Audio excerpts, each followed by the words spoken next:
pagdating sa usapin ng liderato ng House of Representatives. Yun ang nagpahamak sa kanya eh. At hindi ko rin makalimutan, nung kami magkasama pa, ang sabi ko sa kanya noon, alam mo, boss pa tawag ko sa kanya noon eh.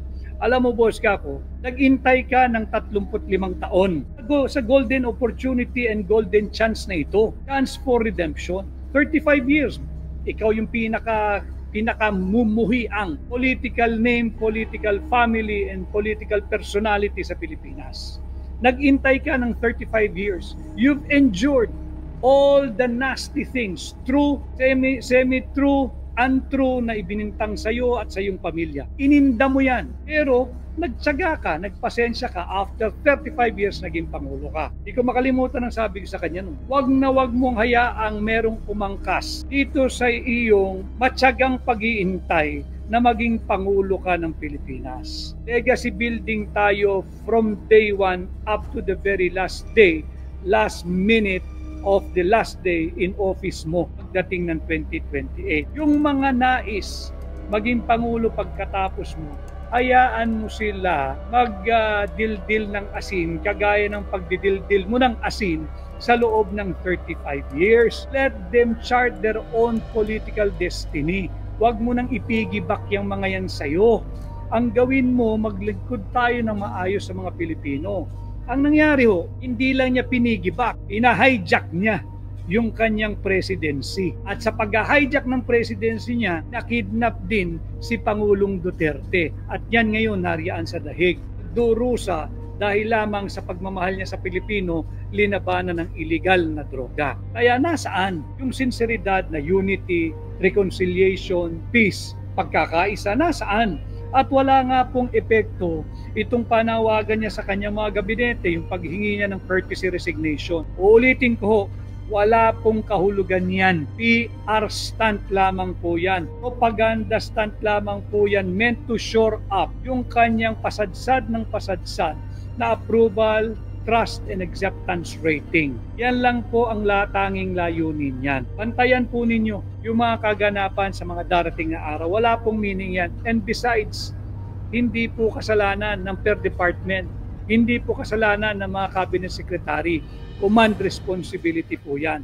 Pagka mali at palpak ang namumuno, natural. Ano nga asahan mo sa kabinete mo? Kung mediocre yung kanilang principal, natural. Paano magtatrabaho ng masinop at matiwasay at tapat ang iyong mga cabinet secretaries? Hindi naman lahat. Meron dyan, mangilan-ngilan. Husay na nagtatrabaho at may pagmamahal sa bansa at sa kapwa Pilipino.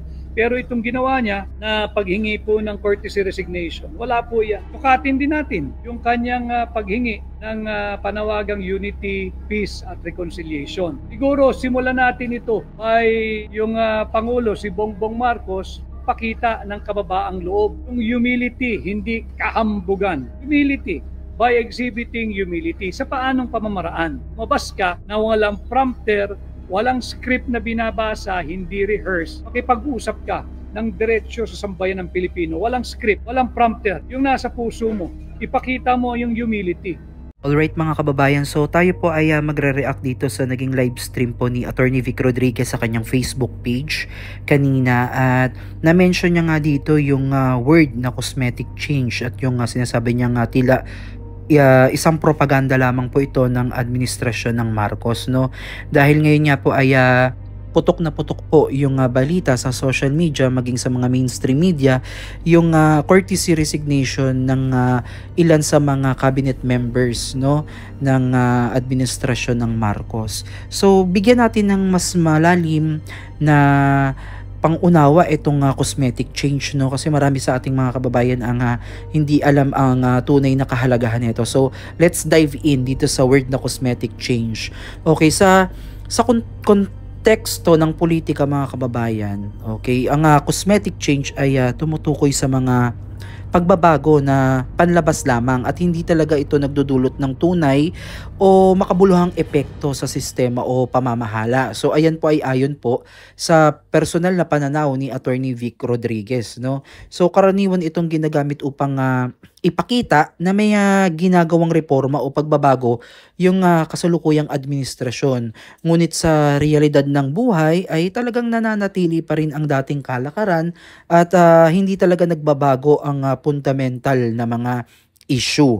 Alam niyo naman po yung mga issue na kinakaharap ng ating bansa, no? Talagang parang natabunan na po.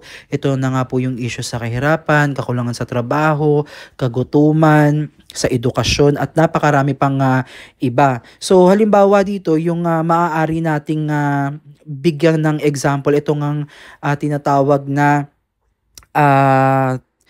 parang courtesy resignation, no? So ang courtesy resignation kasi mga kababayan ay isang estratehiya na madalas ginagamit upang ipakita nga na may pagbabago sa pamamahala. Ngunit sa realidad, again, ay nananatili ang dating sistema nito. So masasabi natin mga kababayan no, yung courtesy resignation ng mga secretaries at undersecretaries ng mga ahensya ng gobyerno ay maaaring ituring din natin bilang isang cosmetic change. So depende again ito sa konteksto at layunin nito. Okay? So sabi nga po ni Attorney Vic Rodriguez kanina, 'di ba?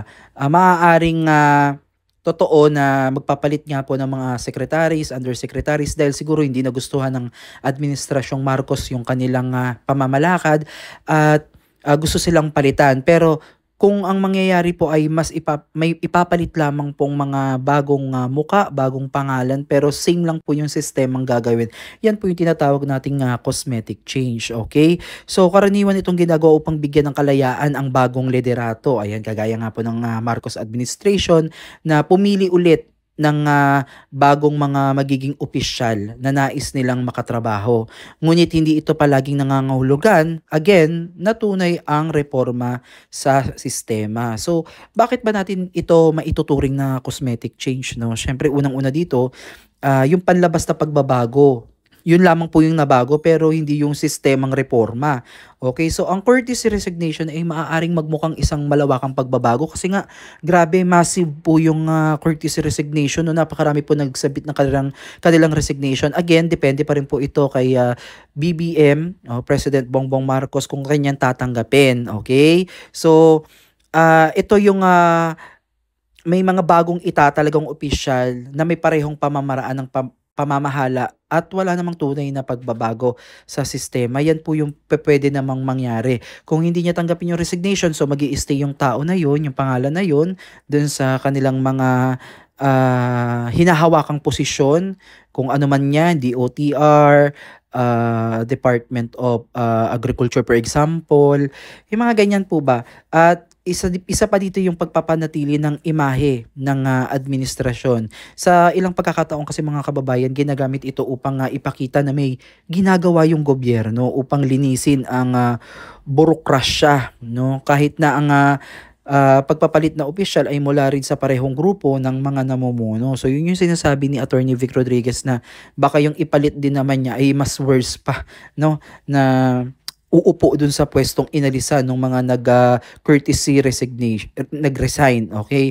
So, pansamantalang hakbang, pwede na masabi yan, no? Dahil ito ay automatikong nangangahulugan na pagtanggal sa mga opisyal at maaari rin silang bumalik dun sa kanilang posisyon matapos ang pagsusuri ng bagong liderato. So, halimbawa na lang dito mga kababayan yung courtesy resignation bilang cosmetic change.